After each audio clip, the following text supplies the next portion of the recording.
Все нахуй. Все,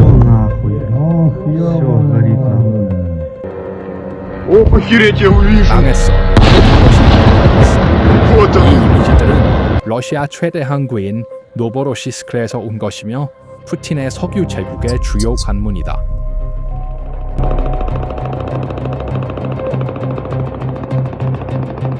이곳은 러시아 해상 석유 수출의 20%가 적재되는 곳이며 흑해 함대의 마지막 피난처이자 카자흐 석유가 세계로 나가는 관문입니다.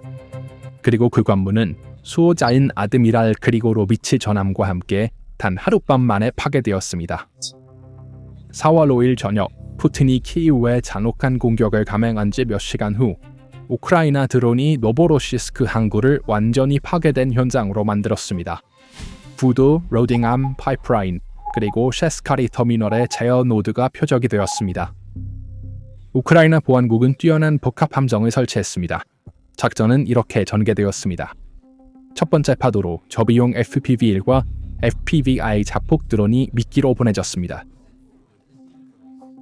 그들의 임무는 터미널에 도달하는 것이 아니었습니다.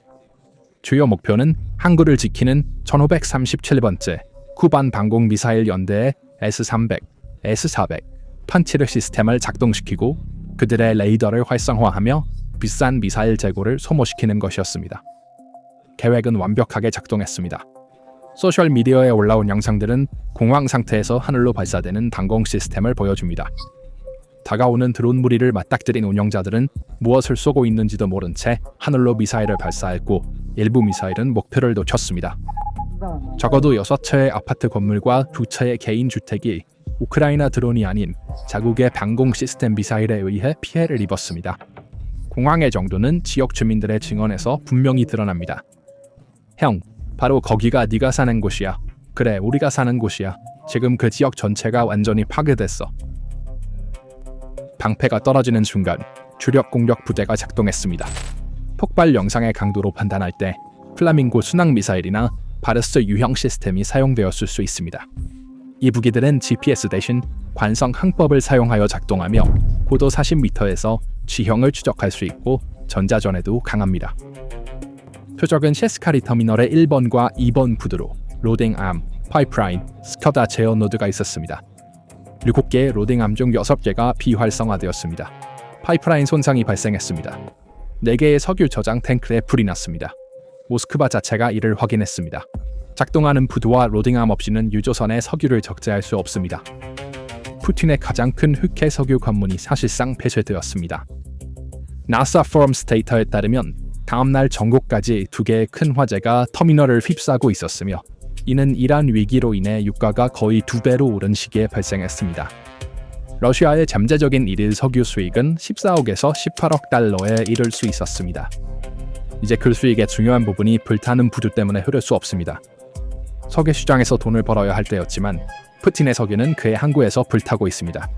그러나 우크라이나는 오늘 밤 단지 석유만 공격한 것이 아닙니다. 흑해 함대의 가장 중요한 군함 중 하나인 아드미랄 그리고 로비치 호위함이 항구에 정박 중일 때 같은 작전에서 공격을 받아 침몰했습니다. 이 세부 사항의 중요성은 엄청납니다. 그 배는 바다에 있지 않았습니다. 이동 중이지 않았습니다. 방어 위치에 있지 않았습니다. 항구에 정박해 있었고 안전하다고 여겨지는 장소에 있었습니다. 수억 달러의 가치가 있는 군함이 정박해 있던 안전한 항구에서 침몰했습니다. 그리고 그 작전에서 가장 놀라운 요소는 같은 날 밤 우크라이나가 스웨덴산 RBS 예보 마크 II 장거리 미사일을 육상 발사대에서 발사했다는 것입니다. 사거리 200km의 이 순항 미사일은 오데사 해안에서 약 115km 떨어진 세바스토폴 플랫폼을 타격했습니다. 이것이 왜 중요한가요? RBS-15는 함대함 또는 지대함 미사일로 설계되었습니다. 이제는 석유 플랫폼을 대상으로 사용되고 있습니다. 우크라이나는 동맹국들로부터 받은 무기를 점점 더 창의적인 방식으로 사용하고 있으며 200km의 사거리는 흑해의 상당 부분을 우크라이나의 사정권에 포함시킵니다. 모든 러시아 선박, 모든 플랫폼, 모든 해군 시설이 오데사에서 발사된 단일 미사일의 사정거리 내에 있습니다. 하룻밤 사이에 터미널, 군함, 그리고 석유 플랫폼, 에너지와 군사 인프라가 동시에 타격을 받았습니다. 이것은 무작위 목표 선택이 아닙니다. 이것은 한 나라의 해군력과 에너지 경제를 체계적으로 해체하는 전략입니다. 그리고 결론은 간단합니다. 이제 어디도 진정으로 안전하지 않습니다. 이제 주요 질문으로 넘어가 보겠습니다. 그날 밤 푸틴이 실제로 잃은 것은 무엇일까요? 답은 불타는 창고나 침몰한 배에 있지 않습니다. 손실은 훨씬 더 깊고 훨씬 더 오래갑니다. 노보로시스크 항구는 단순한 수출 터미널이 아닙니다. 그것은 크렘린의 전쟁 기계를 먹여 살리는 생명선입니다. 국영 복점 기업인 트랜스네프트가 소유한 셰스카리스 터미널은 러시아 해상 석유 수출의 약 20%를 단독으로 처리하며 하루 용량은 70만에서 75만 배럴입니다. 매달 350만에서 450만 톤의 원유가 이곳에서 선적됩니다. 이 수익은 군사 지출이 국내 총생산의 8%를 초과하는 시기에 크렘린의 전쟁 예산으로 직접 흘러갑니다. 하지만 이것은 러시아만의 문제가 아닙니다. CPC 터미널도 같은 항구 지역에 위치해 있습니다. 카자흐스탄 전체 석유 수출의 약 80%가 카스피해 파이프라인 컨소시엄 파이프라인을 통해 노보로시스크로 운송됩니다. 탱기즈, 카샤간, 카라차가낙 유전에서 생산된 원유, CPC 블렌드로 알려진 원유는 이곳에서 탱커에 실려 글로벌 시장으로 수출됩니다. 터미널이 손상되면 카자흐스탄 석유를 더 이상 적재할 수 없습니다. 터미널이 작동 불능 상태가 되면 이 용량은 제로로 감소합니다. 이는 공급망에서 가장 취약한 지점을 겨냥하며 단일 터미널의 중단은 도미노 효과를 만듭니다. 그러나 노보로시스크에 대한 공격은 고립된 사건이 아니라 더 큰 전체의 일부로 보아야 합니다. 우크라이나는 러시아의 에너지 수출 인프라를 세 개의 전선에서 동시에 체계적으로 공격하고 있으며 각 전선은 자체적인 역학, 목표, 결과를 가지고 있습니다. 지난 2주 동안 발트해의 우스트루가와 프리모르스크 터미널도 공격을 받아 북부 용량의 약 40%가 오프라인 상태가 되었습니다. 지중해에서는 유령 선단의 유조선이 공격을 받고 있습니다. 내륙에서는 플라밍고 순항 미사일이 1800km 깊이의 정유소를 타격하고 있습니다. 우크라이나는 이를 드론 제재라고 부릅니다. 서방 제재는 러시아의 석유를 막지 못했습니다. 유령 선단은 여전히 매달 3억 3,700만 배럴을 운송하고 있습니다. 그러나 우크라이나는 외교가 이루지 못한 것을 현장에서 하고 있습니다.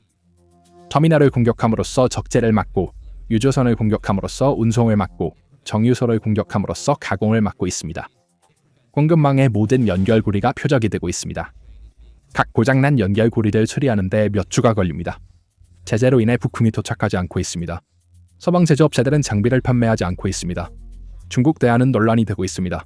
세바스토폴은 사용할 수 없습니다. 노보로시스크의 호위함이 항구에서 침몰했습니다. RBS-15의 200km 사거리는 흑해의 모든 러시아 존재를 커버합니다. 함대의 선박들은 어디에서 정비를 받을 것인가? 어디에서 연료를 보급할 것인가? 몽투로의 협약에 따라 지중해에서 돌아오는 선박들은 어디에서 피난처를 찾을 것인가? 이 질문들에 대한 답은 더 이상 없습니다. 러시아의 흑해를 내해로 통제하려는 꿈은 사실상 끝났습니다. 카자흐스탄의 CPC 석유도 노보로시스크에서 적재되고 있었습니다. 터미널이 폐쇄되자 카자흐스탄 석유가 차단되었습니다.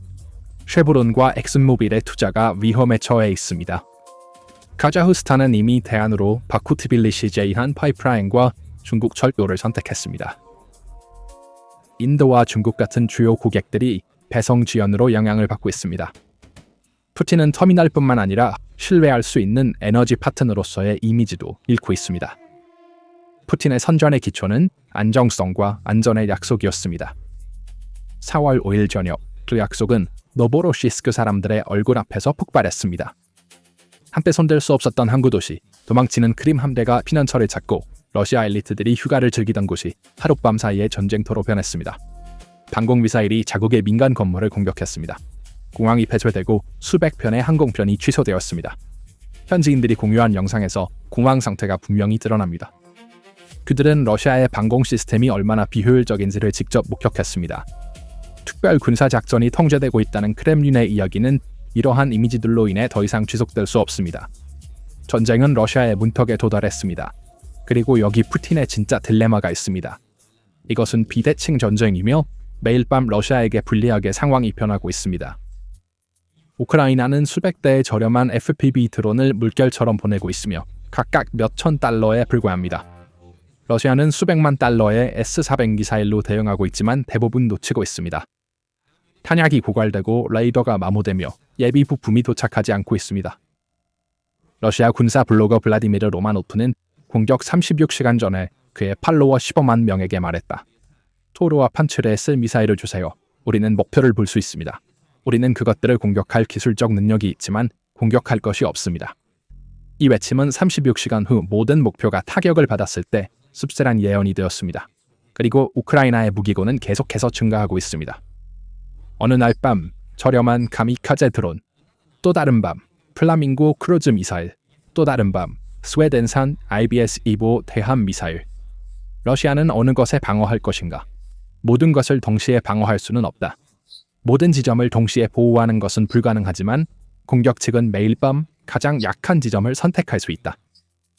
전쟁의 네 번째 해 앙정식은 이렇습니다. 우크라이나의 타격 능력은 매달 증가합니다. 러시아의 방어 능력은 매일 밤 약화됩니다. 격차는 매주 조금씩 더 벌어집니다. 그 결과 노보로시스크 없이는 석유를 적재할 수 없습니다. 아드미랄 그리고로비치 없이 함대는 약해지고 있습니다. 시바시 플랫폼 없이는 해상 생산이 중단됩니다. 흑해 터미널이 불타고 있습니다. 발트해 터미널은 마비 상태입니다. 지중해의 유조선들이 공격받고 있습니다. 내륙의 정유소는 드론 사정권 안에 있습니다. 러시아가 안전하게 석유를 세계로 운송할 수 있는 경로의 수가 매달 줄어들고 있습니다. 타오르는 부두마다, 가라앉는 배마다, 파격을 입은 플랫폼마다 크렘린의 전쟁 기계를 먹여 살리는 생명선을 조금씩 더 끊어낸다. 우크라이나는 오늘 밤 단순히 목표를 타격한 것이 아닙니다. 동시에 푸틴의 에너지 강국으로서의 지위, 그의 해군, 그의 군군 방어의 신뢰성, 그리고 그의 동맹국들의 신뢰를 흔들었습니다. 이제 어떤 장소도, 항구도, 선박도, 플랫폼도, 터미널도 진정으로 안전하지 않습니다. 중기적으로, 즉 앞으로 일주일에서 4주 동안 이 질식 전략의 경제적 파괴가 현장에서 직접적으로 느껴지기 시작하고 있습니다. 터미널의 하루 용량 손실은 크렘린의 전쟁 예산에 매일 5천만에서 6천만 달러의 막대한 손실을 초래합니다. 이 돈은 단순한 수출 수익이 아닙니다. 이는 새로운 포탄 생산, 드론과 탄도 미사일 구매, 전선에 있는 군인들의 급여, 장갑차의 예비 부품으로 직접 이어집니다. 러시아는 프리모르스크나 우스트루가와 같은 발트해 항구로 석유 수송을 전환하여 이 병목 현상을 극복하려고 시도하고 있지만 이러한 대체 경로는 엄청난 추가 물류 비용과 지연을 초래합니다. 예산 압박이 목을 조이면서 러시아의 공격 모멘텀이 둔화되고 있습니다. 새로 배치된 부대의 중화기를 무장시키는 것이 지연되고 있으며 요새화 작업이 방해받고 있습니다. 전쟁 기계의 톱니바퀴는 자금 부족과 물류 붕괴로 인해 마모되기 시작하고 있습니다. 그러나 여기에는 크렘린에게 악몽과 같은 또 다른 중요한 점이 있습니다. 타격을 입은 모든 석유 터미널은 국내 연료 위기를 심화시킵니다. 이는 희소한 연료가 어디로 갈 것인가 라는 질문을 제기합니다. 우크라이나 전선에서 탱크, 장갑차, 포병 부대를 움직이게 하기 위해 필요한 대규모 디젤 비축량으로 갈 것인가?